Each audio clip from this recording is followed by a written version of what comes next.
Allô, vice-président, ça va ou quoi? Et toi, tu vas bien? Ouais, ça va, ça va. Tu vas mieux? Ça va, on fait aller. On Ah fait bah aller. c'est bien, Ouais, on fait aller. c'est bien, c'est bien. Du coup, c'est comment pour vous là? Vous avez décidé quoi vous?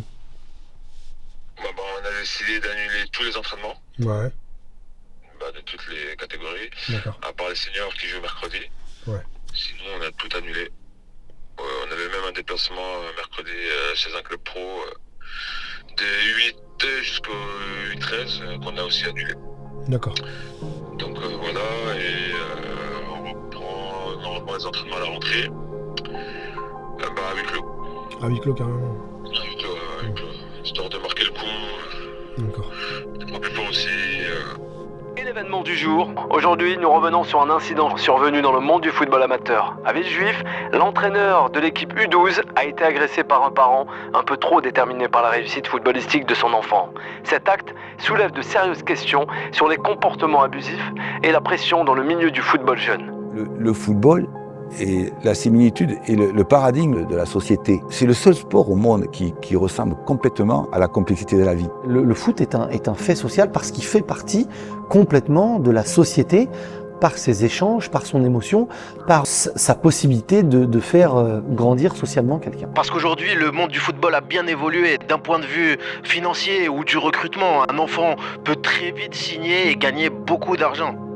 Aujourd'hui, avec tout ce qu'on entend dans les médias, les salaires, les transferts, les sommes perçues par les agents, évidemment que tout le monde se dit c'est le moyen le plus rapide pour s'élever socialement. Et en fait, c'est devenu le seul objectif du football. Voilà, le problème, c'est qu'aujourd'hui, on n'emmène pas son fils pour qu'il vienne s'amuser avec ses copains, on emmène son fils pour qu'il devienne professionnel. On entend parler des parents qui ont un projet Kylian Mbappé, un papa et une maman de Kylian qui étaient très proches de lui, des parents qui essayent de reproduire le même schéma avec un enfant qui n'a pas forcément les mêmes qualités et des parents qui n'ont pas forcément les mêmes connaissances. Des enfants se retrouvent dans la situation où quasiment la responsabilité d'une famille est inversée. Et j'ai connu des gamins à 15-16 ans qui ont complètement décroché et qui voulaient plus entendre parler de football ou de sport parce que justement on les en a dégoûtés. Moi, le papa avec qui j'ai parlé, c'est hallucinant quoi. La première chose qu'il me dit, c'est voilà, certains voient le foot comme un amusement, pas moi. Point. Ce que je vais faire, celui-là, ça va être ma retraite. D'accord? Je vais pas aller porter du bois et aller me casser le dos dans des usines à la con pour leur faire plaisir. Donc ceux qui pensent que c'est une mauvaise chose d'entraîner leurs enfants, qu'ils aillent voir ailleurs si j'y suis. Ou au pire, qu'ils me fassent des virements tous les mois, tout simplement. Quelle méconnaissance. Les gens, ils savent pas à quel point c'est difficile.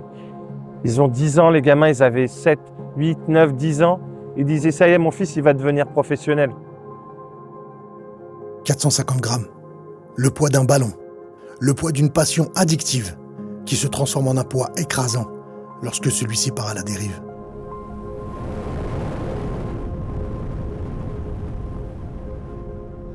Non, c'est bien. Vous avez bien fait. Vous avez bien fait. Ouais, de toute façon, je pense qu'on n'avait pas trop le choix D'accord. que de faire ça. Ouais, parce que là, c'est trop. Ouais, ça devenait n'importe quoi, les parents, ils se permettent des choses. Voilà quoi, mais là on a passé vraiment on a passé un cap quand même, je pense. Je suis d'accord. Voilà. Donc, fallait réagir. Et c'est ce qu'on essayait de faire. Non, c'est bien. D'accord, ok. Pas de soucis. L'US Villejuif Football a pris la décision ferme et urgente d'annuler à compter du lundi 18 décembre 2023 toutes les séances d'entraînement ainsi que tous les matchs sur toutes les catégories du club. Cette procédure fait suite à un événement gravissime. L'agression verbale et l'attitude menaçante en possession d'un couteau de la part d'un parent envers un éducateur du club. Notre club, par la voix de son président, ses membres du bureau et toute son équipe dirigeante, condamne avec la plus grande fermeté ce comportement inadmissible, qui d'ores et déjà a été sanctionné de façon définitive. En outre, nous informons également tous nos adhérents qu'à compter de la reprise du 8 janvier 2024, toutes les séances d'entraînement se dérouleront à huis clos. Sans aucun parent dans l'enceinte du stade, l'accès sera interdit à toute personne étrangère à l'encadrement du club. Éducateur, direction du club, équipe dirigeante. Voilà, ça c'est le communiqué du club. Et je pense qu'il était important, voire même primordial, de montrer à quel point on avait ras-le-bol de ces agissements. Et pour moi, c'est le bon choix, même si ça fait un peu de peine pour les enfants de ne pas jouer, d'être privés du terrain, du ballon rond. Mais quelque part, il fallait montrer aussi notre mécontentement. Ce qui est très bien, c'est que les clubs communiquent, les clubs font maintenant des entraînements à huis clos, sans les parents. Les clubs instaurent des règles qui sont extrêmement claires et extrêmement fermes. Et ça, c'est bien. Voilà, ça, c'est bien. Et je pense que ça va permettre à certains parents de rester à leur place. Ça va permettre aux éducateurs de bosser de manière tout à fait normale et sans pression aucune. Donc l'agression, elle a eu lieu juste après une séance. Donc un papa est venu m'agresser après un échange avec son enfant. Il est venu en courant vers moi. Sur le coup, je ne vois pas son arme. C'est qu'une fois que les gens et les coachs présents nous séparent, qu'ils me préviennent que le parent a un couteau caché dans la manche. Ce qu'il faut savoir, c'est que mes enfants étaient sur place, donc ils étaient dans la voiture. Ils ont assisté à la scène, donc à l'échauffourée et à l'envie de ce parent de venir en découdre avec moi, clairement. Donc heureusement, les coachs ont pu voir l'arme. C'est qu'après, moi, que j'ai vu qu'il avait une arme effectivement cachée dans la manche. Et tout de suite, j'ai repris mes esprits et j'ai choisi de partir avec mes enfants. Je pense aussi que le football fait appel à beaucoup de joueurs qui ont des difficultés dans la vie de tous les jours pour différentes raisons. Un milieu social des fois qui n'est pas favorisé. Si tu vois le football comme une part de la société, tu arrives à expliquer certaines choses, comment des gens vont le voir comme un vecteur de sortie d'une certaine situation économique, familiale et sociale. On revient au social. Malheureusement, c'est la 4e agression que j'ai subie ces 3 dernières années. C'est énorme.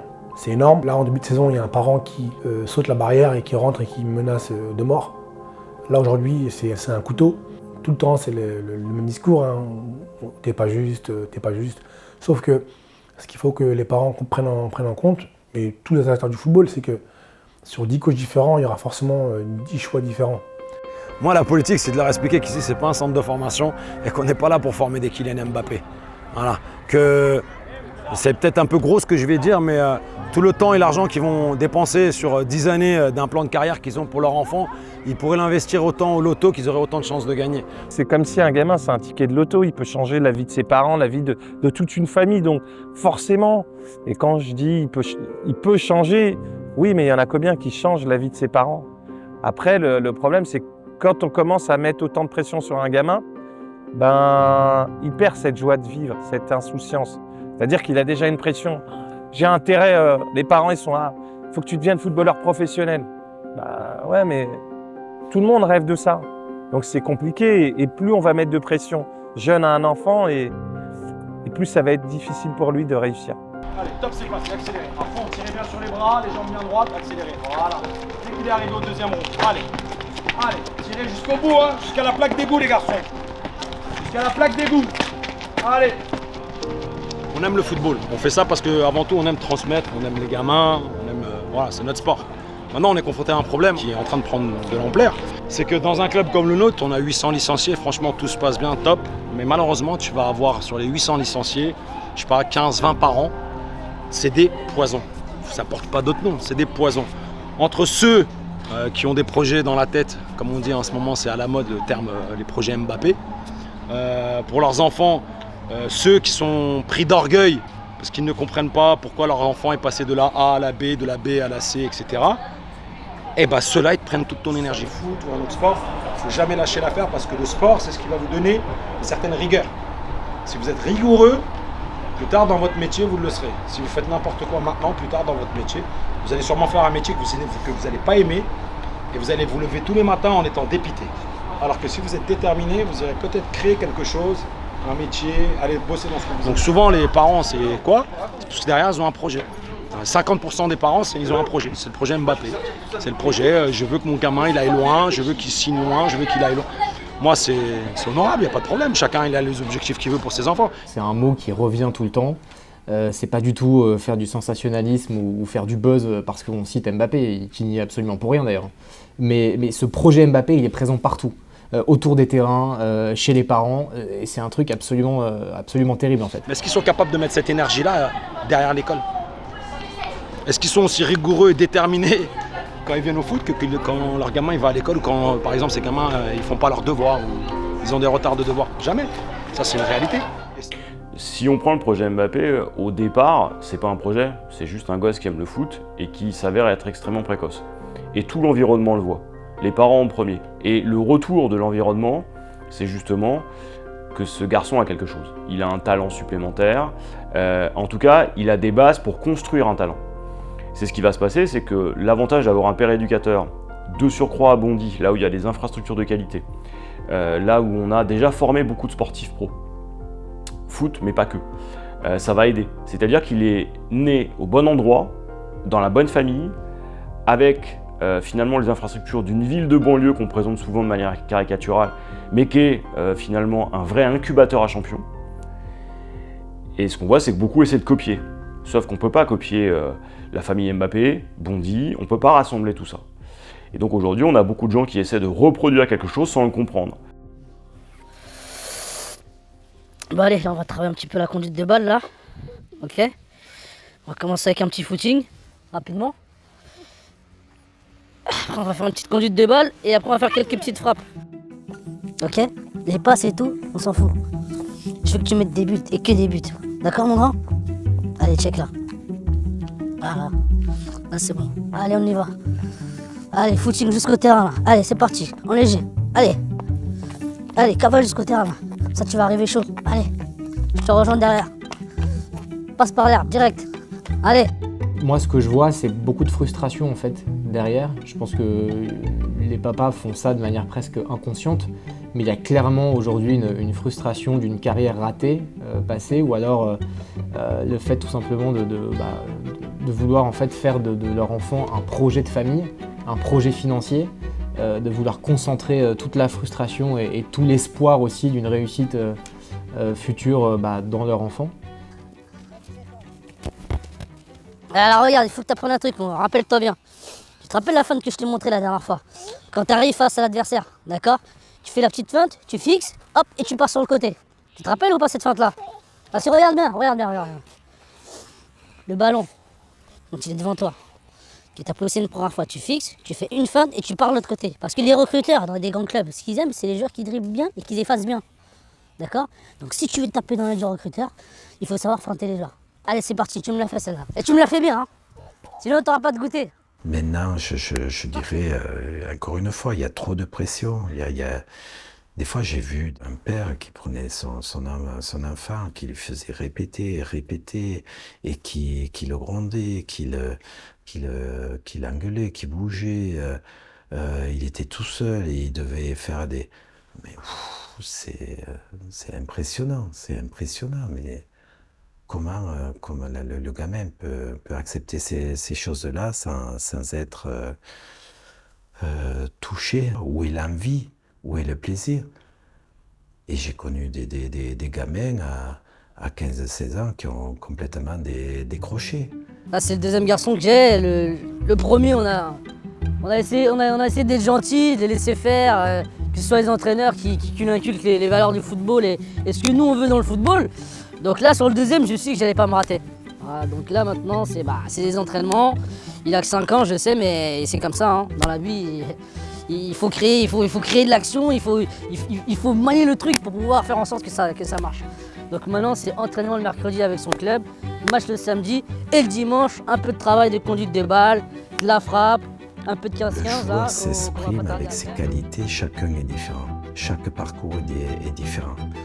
Donc penser recopier quelque chose pour arriver à ses fins et réussir, c'est une ineptie. Donc on ne peut pas refaire le même parcours que notre gamin, parce que chaque gamin est unique et différent, et heureusement. Bon ça y est, c'est bon, t'es concentré toi là? Parce que c'est toi la retraite à papa, hein. On se pas déconner là. On recommence. Tu te mets devant le bout de bois s'il te plaît. Tu laisses ce bout de bois que t'as dans la main gauche. Lâche-le. Lâche le bout de bois. Lâche le bout de bois. Mais tu vas le lâcher, merci. Et là tu pars en footing jusqu'à l'autre bout de bois. Tranquillement. Allez. Tu cours. Et tu reviens en marchant. Top. Tu reviens en marchant. Tu vas où? Putain mais il est con comme un balai celui-là. Moi, pour moi, je vois pas de mal à ce qu'on fasse tout pour que notre fils s'en sorte. Hein. Pour pas qu'il soit dans la merde. Surtout pour moi qui vais vieillir et qui ai plusieurs enfants. Il faut qu'il y en ait au moins un sur lequel je puisse compter. Que ce soit ma retraite, quoi. Et puis même pour lui. Il sera bien content quand il aura beaucoup d'oseille dans quelques années. Il me remerciera, il me dira, ah papa, t'as été dur avec moi. Tu m'as claqué le bonbon, tu m'as fait courir. Mais au final, c'est qui va empocher l'oseille après? C'est lui ou c'est moi? C'est lui. Et puis moi, ça m'arrange aussi d'un côté parce que comme ça, j'aurai plus besoin de me casser le dos. C'est-à-dire qu'ils estiment que cette pression-là va permettre à leurs fils de réussir, que leurs fils seront hyper reconnaissants, voire redevables envers leur papa, et que la seule manière de réussite, c'est d'inculquer cette discipline et cette exigence-là extrêmement tôt. Et en tout cas, moi, ce que je vois avec notamment le papa que j'ai pu interroger, c'est la détermination, la fermeture d'esprit. T'as presque l'impression que le père, il est possédé, quoi. En France et dans le monde, la majorité des jeunes joueurs appréhendent le football à travers le prisme du professionnalisme. Mais dans l'Hexagone, sur la totalité de joueurs, quelle est la proportion ayant le statut pro? Voici quelques chiffres. Sur 68 millions d'habitants, il y a 2 millions de licenciés, pour seulement 1100 joueurs professionnels, ce qui représente bien moins de 1%. Plus précisément, 0,055%. C'est pourtant à travers ce chiffre, insignifiant, que beaucoup spéculent sur cet avenir incertain. Je vais commencer par une stat générale. Donc déjà pour te montrer la probabilité, puisqu'on est sur les parents, donc tu sais très bien que dans tous les clubs de France, tu as toujours un petit garçon qui est, ou maintenant peut-être une petite fille d'ailleurs, qui est magnifique, où le père espère le voir émerger. Donc là où il y a le plus de petits footballeurs en fait en France, c'est en U11. Ils sont à peu près 90 000. Après, quand tu regardes bien, donc d'une génération. Donc on va prendre par exemple nos enfants qui sont nés en 2006. Quand ils étaient en U11, il y avait 90 000 petits garçons qui jouaient au foot, qui avaient une licence. Sur ces 90 000, il y en a 400 qui vont rentrer dans un centre de formation, donc la même génération. Donc tu fais déjà le ratio 400 sur 90 000. Parmi ces 400, il y en a 10% seulement qui vont sortir, qui vont devenir footballeurs professionnels. Alors, c'est un peu compliqué, mais disons en Ligue 1, d'accord? Après, ils iront peut-être en Ligue 2 ou dans les championnats étrangers, etc. Mais disons en Ligue 1. Et parmi ces 40 qui sortent, il y en a entre 0 et 5 qui vont finir en équipe de France.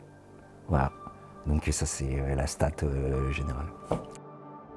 Bastion de la formation française, Lyon n'échappe pas à cette folie qui, au-delà d'être de plus en plus visible, devient de plus en plus grave.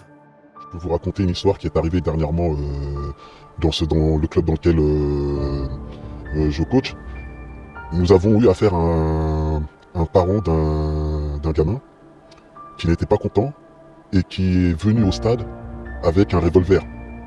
C'est pour vous dire vraiment la folie des parents, parce qu'il a estimé que son fils, il n'était pas souvent convoqué ou bien il jouait pas souvent. C'est obligé qu'il y ait des dérapages, et il y en a beaucoup, et il y en a même plus souvent qu'on ne le croit, sauf que tous ne sortent pas. Parce que, évidemment, dans certains clubs, on n'en entend pas parler, et puis des fois ça dégénère, mais pas assez violemment pour qu'on en parle partout dans les médias. Mais évidemment que tous les week-ends, moi depuis le livre, par exemple, ça fait 3 semaines qu'il est sorti, je reçois énormément de messages de parents qui m'envoient un passage du livre en me disant « ce week-end, pas plus tard que ce week-end, encore une fois, t'as dit la vérité, voilà ». Donc ça, c'est devenu le vrai problème, ce que j'appelle le cancer, moi, du football des jeunes. Il est arrivé vraiment rapidement au stade, il a garé sa voiture rapidement et il se dirige vers un des coachs, mais énervé. On voit vraiment qu'il n'est pas content. Voilà. Et tout d'un coup, il a sorti son arme. Voilà. Il a sorti son revolver, on n'a pas compris, et il l'a pointé sur un des coachs. Et il a dit, écoutez, vous me prenez pour un con, moi, mon fils, il va jouer, j'en ai rien à foutre. Voilà quoi, il a pété un câble. Bon, il a dit pas mal de choses, je me souviens plus exactement quoi, mais ce qu'on retient, nous, c'est l'arme qu'il a sortie, c'est choquant. Et ça, c'est une scène qu'on n'oubliera pas parce que c'est la première fois dans ma vie que je vois un père de famille quoi, qui sort une arme parce que son fils, parce qu'il estime que son fils ne joue pas assez. Mais c'est vrai que cette montée crescendo là, extrême de cette violence-là, c'est tellement choquant. Des pères aussi, là, bon là il y a ce degré de violence-là, mais parfois il y a des pères, c'est des fous furieux. Bien sûr, ça crée un sentiment d'insécurité, car maintenant les gens ils ont doute, ils se disent bon est-ce qu'il y aura un autre papa qui va venir avec un couteau, ou bien on ne sait pas avec quelle arme, mais est-ce qu'il va venir en colère et... Voilà, les gens s'inquiètent maintenant, les coachs s'inquiètent. Tension palpable et pression pesante, devient le lot quotidien des acteurs du football professionnel et amateur. Écoutons le témoignage d'un homme de l'intérieur dont la longue expérience a permis d'être le premier témoin de la perversion des fondements d'un sport qui a complètement perdu la tête. Normalement là, ça enregistre. Ok, donc c'est bon. Pour commencer, est-ce que tu peux te présenter rapidement? Oui, donc Fred Guerra, 23 ans, depuis 23 ans, je suis agent licencié FFF, Italie, Espagne, Angleterre, enfin voilà. J'ai dû faire 60-70 dossiers de transfert, des re-signatures peut-être autant, voire plus. Donc, je suis un pro du pot. Alors, moi, Fred, le truc pour lequel j'ai envie de t'interroger aujourd'hui, c'est sur l'évolution de ton métier vis-à-vis de la posture des parents. Qu'est-ce que toi, aujourd'hui, en tant qu'agent, tu vois comme changement vis-à-vis des parents de joueurs?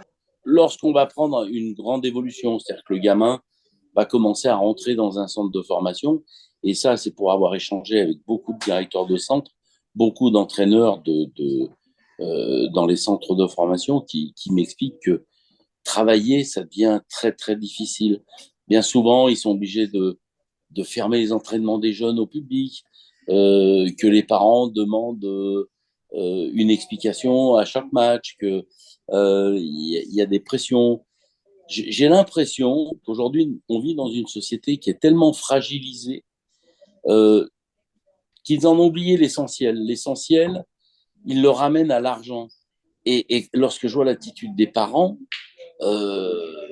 c'est devenu vital.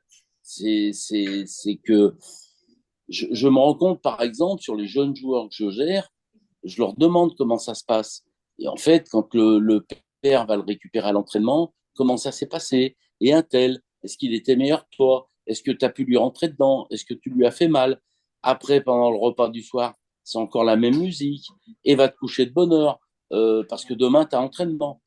Dans le temps, on entendait tous, demain, tu as école. Aujourd'hui, on entend, demain, tu as entraînement. Et ça, effectivement, ça montre un énorme changement. Et si on continue encore plus loin et qu'on voit lorsque le garçon a signé professionnel, l'environnement du joueur veut tout savoir, le père veut tout savoir. Le joueur aujourd'hui, à 23 ans, il n'hésite pas à dire à son agent « Non, mais maintenant, pour parler de la suite de ma carrière, il faut parler avec mon conseiller. » C'est pas moi ton conseiller? Si, bien sûr, mais il faut parler avec mon conseiller qui est mon meilleur ami. Il a quel âge ton meilleur ami? À mon âge, 23 ans. Donc, je vais parler de ta carrière avec ton conseiller. C'est quoi l'histoire? Toi, tu as beaucoup évolué dans le milieu lyonnais, parce que tu es un Lyonnais oui. De base, tu as beaucoup travaillé à l'Olympique lyonnais, tu connais bien cet environnement. Est-ce que justement, pour recadrer un petit peu ce dont on a parlé, concernant l'environnement des joueurs et le contexte lyonnais, tu trouves que à Lyon, parce qu'il y a quand même un des meilleurs centres de formation européens, la posture des parents dans l'environnement lyonnais, est-ce que tu trouves qu'il a changé? Si tu veux, le centre de formation est complètement fermé. Enfin, c'est presque la cour d'une prison. C'est devenu, imagine que à côté du centre, il y a une petite butte où les parents se mettent pour voir les gamins qui s'entraînent à 100 mètres parce qu'ils ne veulent plus les parents au bord du terrain, parce qu'il y a des pressions, parce qu'il y a des bagarres, parce que bien sûr que le centre de formation de l'Olympique lyonnais a changé. Aujourd'hui, quand j'y vais, même moi, je suis presque obligé de me cacher.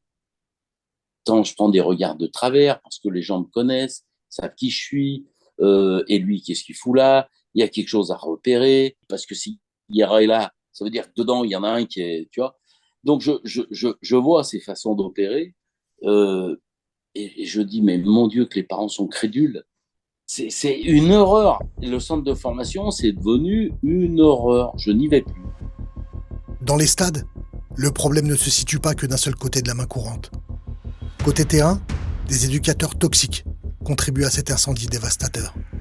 Il y a le projet Kylian, le projet Wilfried, et il y a même le projet Mino Raiola. Tout à l'heure, tu parlais des coachs, et aujourd'hui, on a aussi une dérive chez les coachs qui sont parfois agents ou souhaitent être agents. Et ça fait partie des dérives qui doivent être, à mon avis, vite pris par les instances pour agir. Mais il y a quelque chose que certains ne savent pas ou qui n'ont pas compris. Moi, je sais comment ça marche, toutes ces conneries-là. Tous les éducateurs qui prennent des paquets d'oseille ou qui finissent avec les femmes, des parents, hein, derrière un arbre. On les connaît, ces salades-là. Donc moi, je sais comment je vais faire. Je vais les soudoyer. Je vais tous les soudoyer. Comme ça, mon fils, il jouera. Il jouera toute l'année et je lui assure à tracer une petite carrière, une bonne lignée, une bonne rangée. Voilà. Je vais les soudoyer, j'ai pas le choix. Il n'y a pas que les parents. Il y a aussi beaucoup d'éducateurs qui ne sont pas... Il y a des très bons éducateurs en région parisienne, il y a des très bons entraîneurs, mais il y a aussi des éducateurs qui sont très mauvais, qui font plus de mal au football que de bien. Voilà, qui sont, comme tu viens de le signaler, dans des perspectives d'accompagnement de joueurs, parce qu'ils se disent, voilà, peut-être que ce joueur, c'est le futur Mbappé, c'est le futur Zidane, et c'est jackpot pour moi. Si j'arrive à rester en contact, si j'arrive à l'accompagner jusqu'au bout, si le joueur est fidèle aussi, tu vois, c'est peut-être le jackpot pour l'éducateur, à condition que plus tard, à 17-18 ans, il aille pas avec un Mino Raiola, Jean-Pierre Bernès ou un Mendes. D'autres histoires où il y a des sélections, et t'as les éducateurs, qu'est-ce qu'ils font? Ils enlèvent les joueurs qui sont sélectionnés pour mettre des petits joueurs à eux parce qu'ils ont des intérêts avec les agents ou parce qu'ils touchent les gougous de ta maman. Donc franchement c'est pas cool quoi. Parce que à côté de ça, t'as des enfants vraiment qui sont là, qui travaillent et qui ont les qualités ou pas, ou qui payent tout simplement. Qui payent tout simplement un petit billet au coach ou un petit resto.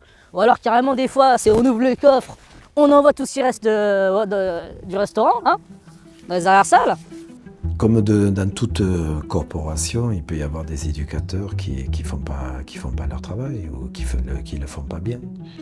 Un éducateur, il éduque, c'est dans sa dénomination.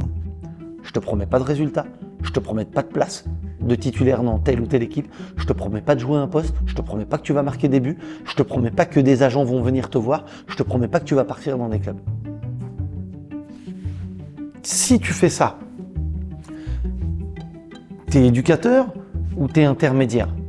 T'es éducateur ou t'es agent? Mais que le mec, il cherche des moyens de convaincre un enfant, un papa de venir dans son club en lui disant « mais on va bien jouer, mais on va gagner des matchs, mais il va s'amuser ». Mais c'est super, venez on fait un débat, une table ronde et on fait comme le débat de la présidentielle, sauf que c'est pour du foot. Toi, tu vas vendre quelque chose, tu vas promettre quelque chose. Tu vas pas la tenir. Comment ça va se passer après? Comment ça va se passer après? Donc on va se soudoyer, on n'a pas le choix. Voilà. Ils aiment l'argent, on va leur en donner. Tu récupères ton ballon? Récupère ton ballon, on va y aller. Papa, il a un rendez-vous là. Marseille est la passionnée, Marseille est l'excessive. Ici, le football, on en parle fort, avec l'accent de la ferveur. Quand tu vois à 17, t'arrives à Socat, s'il te plaît, avec des crampons. On attentat contre le football. Et si la passion a ses bons côtés, elle a aussi ses penchants plus sombres. Jeudi dernier, aux alentours de 20h, Fred, entraîneur bénévole au sein du club depuis 3 ans, est pris à partie par un père de famille mécontent de la non-sélection de son fils pour la saison prochaine lors d'une journée de détection organisée plus tôt dans la journée. Alors l'AS Vivo Sauvagère est un club marseillais situé dans le 10e arrondissement. Club à vocation sportive mais aussi sociale, citoyenne, avec une vraie politique de vivre ensemble qui fait un peu la particularité de notre ville, de Marseille. Symboliquement, on a un drapeau français que j'accroche toujours et je vais t'expliquer pourquoi. Ça c'est mon rituel, je le fais dès que j'ouvre le club. Pourquoi je le fais? Parce que déjà, on est français, on est fiers d'être français. Et quand j'étais gamin, moi ce drapeau, j'en avais peur. Pour moi ce drapeau c'était l'extrême droite, les fachos, le Front National. Et moi ici j'accueille des enfants qui viennent des 4 coins du monde. Marseille, on le sait, c'est une ville portuaire, cosmopolite. Voilà, on est Marseillais même avant d'être français. Et donc moi ce drapeau, je veux qu'ils se l'approprient dès petits, ils ont 5 ans et demi, ils arrivent, ils ont l'habitude de voir ce drapeau. Il ne faut pas qu'ils en aient peur, ils se l'approprient. Et limite je l'enlève moi des mains des fachos du Front National. Alors dire ce drapeau c'est le nôtre aussi. Il ne vous appartient pas, vous n'en avez pas le monopole. Bien au contraire. Vous voulez que vu la passion que génère le football, faire passer des messages et puis mener aussi, entre guillemets, des luttes, des combats, la violence. On le sait à Marseille, on ne va pas rentrer dans les clichés, mais on sait ce qui se passe à Marseille au niveau des règlements de compte. Donc si nous on arrive modestement, je dis bien modestement, à sortir des enfants de ça ou à empêcher qu'ils y arrivent, c'est toujours ça de gagner. Moi, si on en sauve un modestement, attention et humblement je dis ça, mais si on en sauve un sur 20, même si c'est sur 20, c'est toujours ça.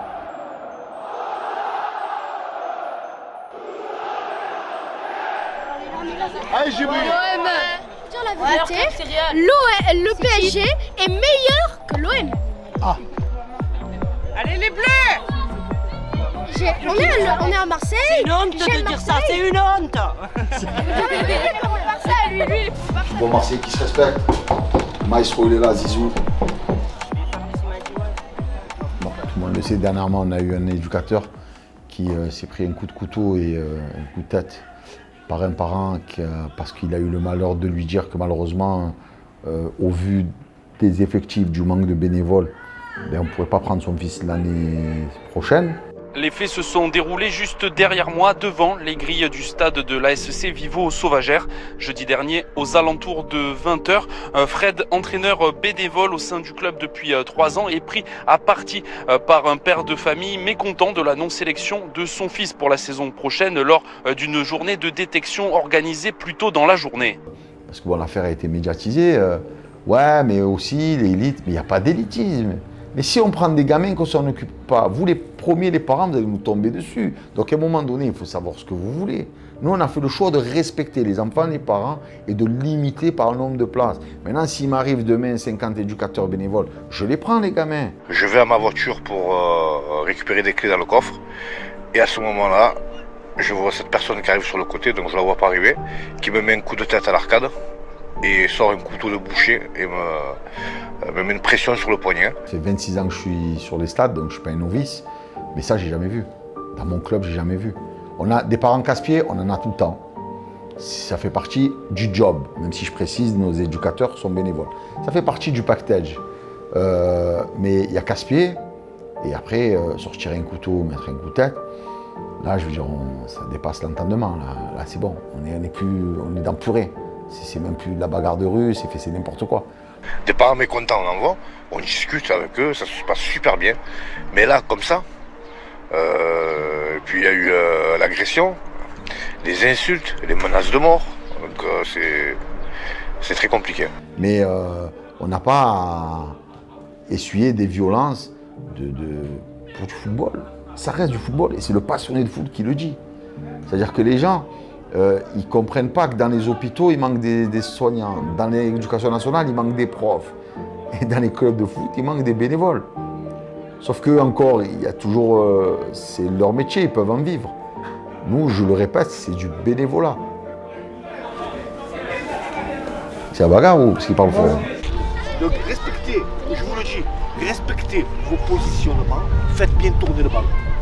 Ok? Le collectif avant tout. Et vous allez voir, ça va passer. Ok? Allez. Placez-vous.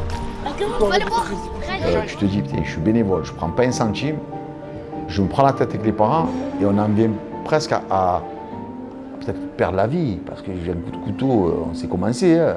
Moi j'en ai connu pour moins que ça qui sont morts. Hein. Veine fémorale, tac, c'est terminé. Hein. Vidé en 5 minutes, cimetière, c'est terminé. Donc à un moment on se dit tout ça pour ça. Écartez-vous. Voilà, retour. Voilà, note. Regarde Isaac, il est là. Isaac, ça va? Ah ouais, soigné. Allez, j'ai pris.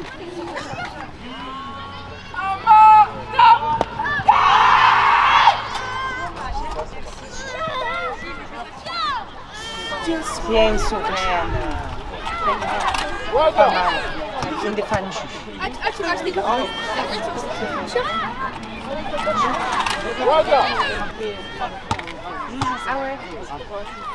Au début, c'est un parent qui conteste. Après, c'est un parent qui se plaint. Alors, ils ont le droit de se plaindre, on n'est pas une dictature. Mais il y a plaindre et plaindre.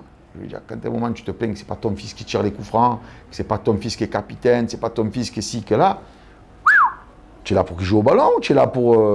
Non mais voilà, et ça c'est un poison. Le futur champion, il est en blanc. Numéro 16, il a, regardez.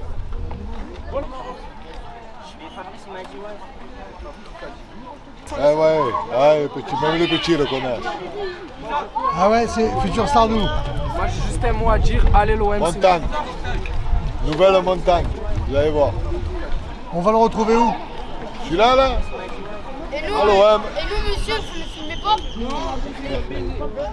Le plus important, c'est qu'il travaille bien à l'école, ça c'est bien. Faites-en des Einstein plutôt que des Zidane, il y a plus de garantie derrière, voilà ce que je veux dire. Journée où se mêle plaisir et envie de ramener la coupe à la maison, les tournois sont certainement les meilleurs moments de la vie d'un jeune joueur. Mais aujourd'hui, un bruit assourdissant se mélange aux cris de joie des enfants et des consignes des éducateurs. Celui de parents qui confondent encouragement et vocifération. D'accord? Quoi qu'il arrive, il faudra aller serrer la main, il faudra aller applaudir vos parents qui sont venus vous encourager. Quoi qu'il arrive. Va jouer, va jouer. Encore, Fabrice, encore mon petit, encore. Et le meilleur passeur décisif, c'est moi. Non, c'est moi, ça le fait. Non, mais oui, et le meilleur défenseur, c'est moi. Je m'y casse, c'est là, le meilleur défenseur. Puis 7-8, j'avais un ami. Ses parents, ils étaient... ils le forçaient trop, genre dans le foot. Même quand il était fatigué, genre carrément, si Ami, il n'avait pas la balle, il le forçait à tout faire. C'est pas bien parce qu'ils peuvent aller très loin aussi, les parents, jusqu'à même menacer leur enfant s'il n'est pas très bien au foot. C'est pas bien. Quoi. Au début, ils sont venus sur un accompagnement de leurs enfants. Et puis, au fur et à mesure, en fait, ils s'imprègnent de la passion de leurs enfants. Et voilà, des fois c'est positif et des fois c'est négatif. Allez, ça. Allez, vas-y, c'est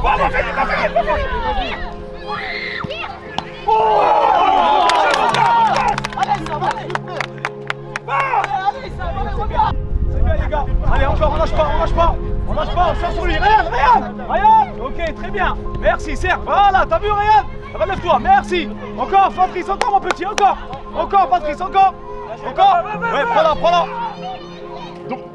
Allez, c'est but. Fais-lui. Plus vite. Mais non. Dommage, allez, on peut y aller. C'est pas grave. C'est pas grave, allez, on s'encourage, les gars. C'est pas grave, Patrice, allez, on peut y aller, on est là pour travailler.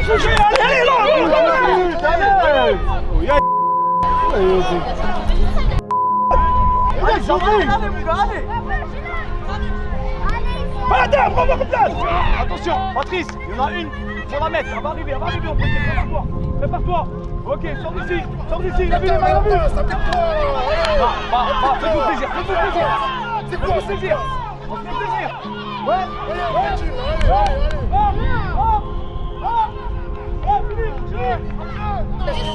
Tire avec la peur, c'est quoi ce tir? On a un petit dans la surface de réparation.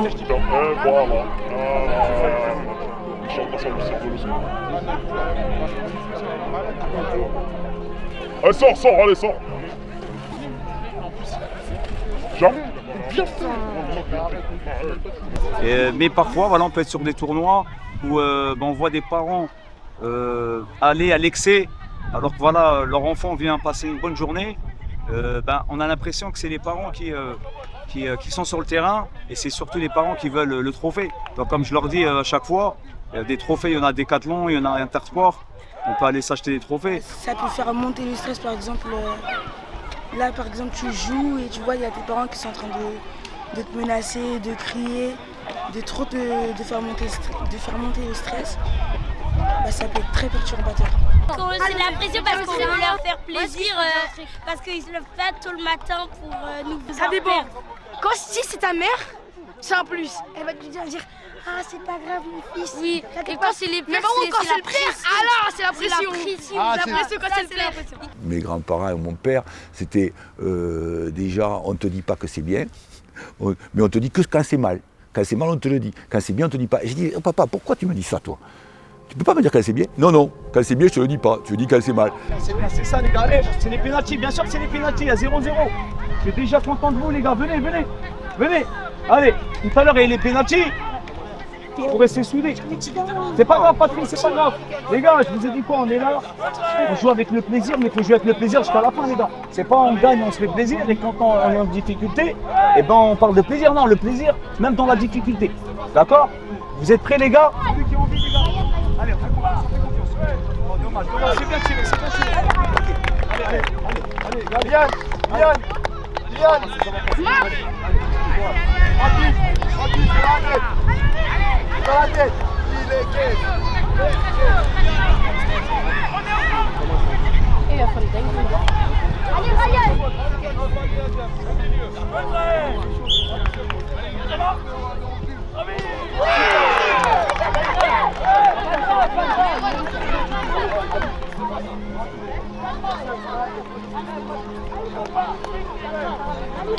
Attrape, Ryan.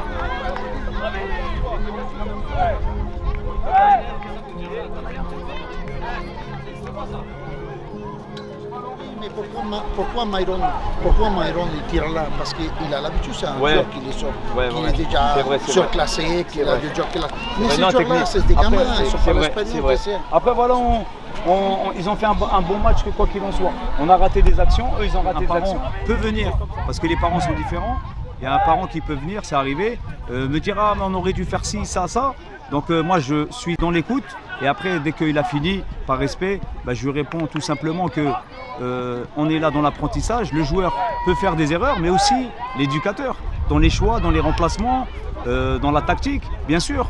Mais s'il veut vraiment devenir un éducateur, un coach, il n'y a pas d'âge. Donc je leur dis voilà, si vous pouvez, c'est pas trop tard pour être éducateur ou coach, tout simplement. Il n'y a pas d'âge. Si le rêve footballistique d'un enfant devait avoir un lieu de naissance, c'est certainement sur le bitume des terrains de quartier qu'il verrait le jour.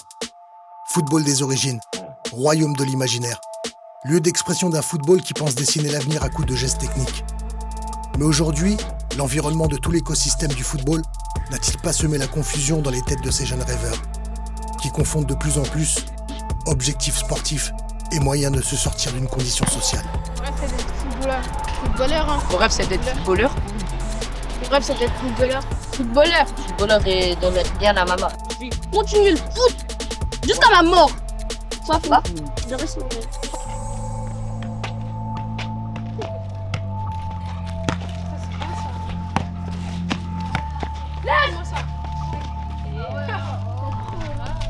C'est le foot pour le foot. Quand tu étais petit et que tu descendais en bas de chez toi à jouer avec les copains, on serait beaucoup à payer pour revenir à cette époque-là, pour rentrer à la maison ou alors aller juste sous la fenêtre de la maison pour récupérer le sandwich aux chips ou sandwich à la catalane ou sandwich à la mayonnaise. On a inventé tous les sandwichs de l'histoire par la fenêtre ou en montant dans l'aluminium. Tu laisses en rebond, je le laisse mettre vraiment. Ah là, tu vois. Ça rappelle cette émotion-là de la jeunesse, de l'enfance, où tout était peut-être un petit peu innocent et complètement pur. Non, c'est l'utopie maintenant. Ouais, maintenant c'est plus compliqué, je le vois. Hein. Je le vois, les gens, les jeunes en tout cas, de nombreux jouent. Ils jouent pas pour les bonnes raisons, ils jouent pour l'argent d'abord, les entends, ouais. Je veux avoir une voiture comme Benzema. Le foot, ça me permet de percer, de mettre la maman à l'abri, payer des dettes. Je dois donner de l'argent à ma mère pour qu'elle aille faire un orphelinat au Congo, au pays. Et c'est comme ça. Hein. Dans la vie, il y en a qui percent, il y en a qui percent pas. Moi, si j'ai là l'argent là, via les billets, je mets ma daronne à l'abri, je m'achète une maison, j'achète pour ma famille, j'achète tout. Ah mais en vrai, la mec aussi hein. Si là, j'ai la monnaie. Pèlerinage aussi. Il y a tous les projets dedans. Ouais. C'est quoi? Tout. Changer de téléphone aussi. Tu veux savoir? Si j'ai une maison pour moi, une voiture pour moi, une voiture pour ma mère, une maison pour ma mère. Ah, il y a trop de trucs. Et ça, tu me le dis. Et là, on va y aller. Tu penses matin, midi et soir? Je vais aller à la Mecque avec mes parents. Les mecs, attendez, tout le temps on dit mettre à l'abri la maman, mais le daron il a fait quoi? Le daron et la maman c'est pareil, c'est mes parents. Moi, je les mets à l'abri, eux deux. Voilà, du coup, quand tu dis la maman, il y a le papa qui est inclus dedans. Les deux, ouais, comme ça. S'ils se sont mariés, les deux sont inclus dedans. C'est pas évident pour tous ces gamins d'avoir des vraies références. On entend beaucoup de choses, beaucoup autour du football, de la notoriété, de l'argent dans le football qui fait tourner les têtes.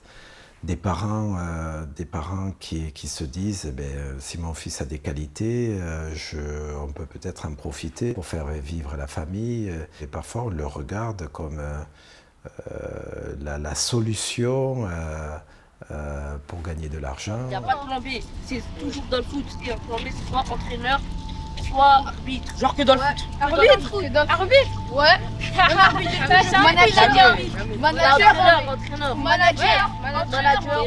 Est-ce que dans le foot, il n'y a que joueur de foot comme métier? Il y a une économie du foot. Il y a des métiers du foot. Il y a un écosystème du foot. Pourquoi les gens ne se disent pas « Moi, je veux travailler dans le foot. J'espère être joueur de foot. Peut-être que je serai entraîneur, peut-être que je serai arbitre, peut-être que je serai podologue, médecin du sport, agent. » Je veux avoir beaucoup d'argent comme Messi, comme Mbappé. Je veux gagner de l'argent comme Mbappé, alors que au-delà de ça, quand on arrive, moi, les souvenirs de jeunesse, je crois que c'était en primaire, on m'avait dit que c'est pas un métier d'être footballeur. C'était pas un métier pour les gens d'être footballeur professionnel, en fait. On parlait pas de métier. On disait toujours que les footeux, de toute façon, ils sont bons à taper dans un ballon et ils sont pas intelligents. Il y a pas mal d'idées reçues. Le plus simple, c'est quand même les salaires. En effet, sur la représentation en effet du footballeur qui gagne des millions, je pense que les gens se trompent énormément. Après, j'ai une autre stat, même qui est un peu vieille, qui je crois qui date de 2017. Et donc, tu sais, ça a été fait par le syndicat des footballeurs, le FIFPro, le footballeur professionnel. En fait, je crois que c'est un syndicat qui regroupe les footballeurs professionnels du monde entier, mais ils ont fait une enquête. Il y a 50% des gens qui gagnent, des footballeurs professionnels dans le monde, qui gagnent moins de 1000 $ par mois. Les mecs, imagine, on ne devient pas pro. Toi, t'as un plan B, genre. Ouais. C'est quoi Les gonzesses. Les meufs, Toujours ça, Attends, tu dis les gonzesses, c'est les gonzesses qui vont te faire gagner de l'argent? Non, wesh. T'auras un salaire avec eux? Toi, dis-moi carrément. Non, les mecs, moi, c'est quoi mon plan B? La prière. Le rap. Le rap.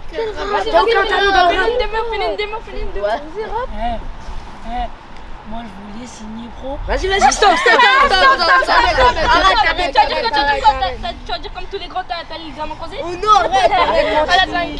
Je pense aussi que le football fait appel à beaucoup de joueurs qui ont des difficultés dans la vie de tous les jours pour différentes raisons. Un milieu social des fois qui n'est pas favorisé. Évidemment, la structure familiale, elle est quand même importante. Et puis, les enfants qui sont dans des milieux, un peu déstructurés, entre guillemets, eux, ils ont une probabilité quasi nulle d'aller dans les centres de formation. En fait, la plupart viennent de milieux populaires, mais de milieux populaires stables. Tu vois, où on n'a pas connu non plus toute la précarité. Donc en gros, ou l'instabilité économique, ou l'instabilité émotionnelle, etc. Et donc, il y a quand même, il faut faire un petit peu la nuance.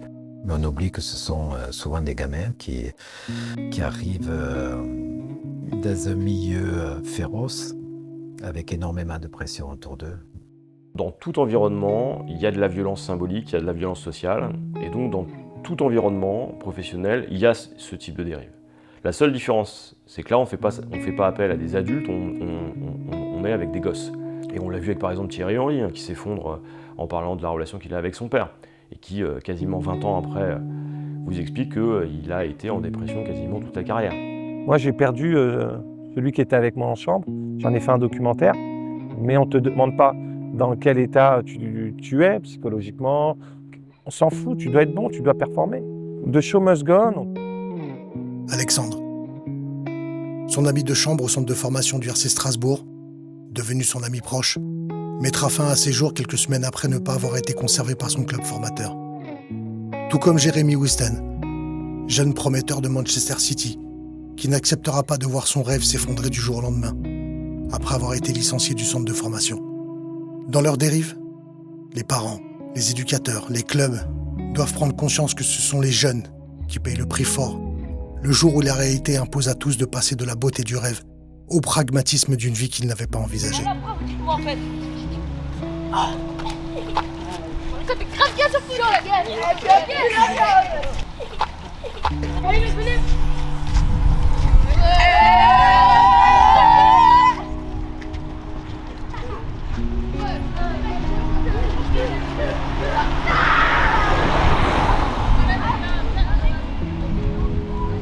Tous ces gamins misent énormément sur le football et sur le fait de pouvoir s'en sortir grâce au football.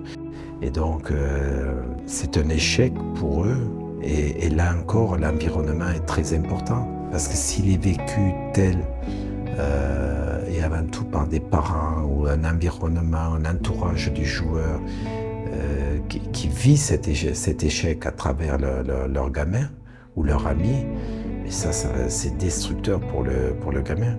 Et il restera frustré ou il restera touché pendant beaucoup d'années ou dans sa vie d'homme. Et il faut éviter ça. Le projet Mbappé a rendu fou les parents. L'amour d'un gosse est conditionné par le talent.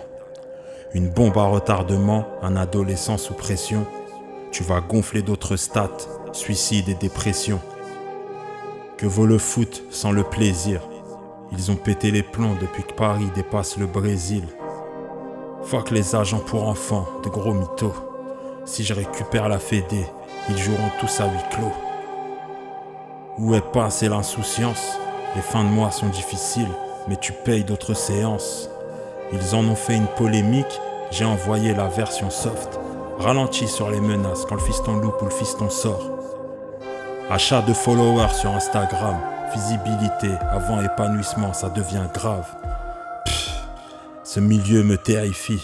Je les vois le samedi matin, ils veulent tous imiter Wilfried.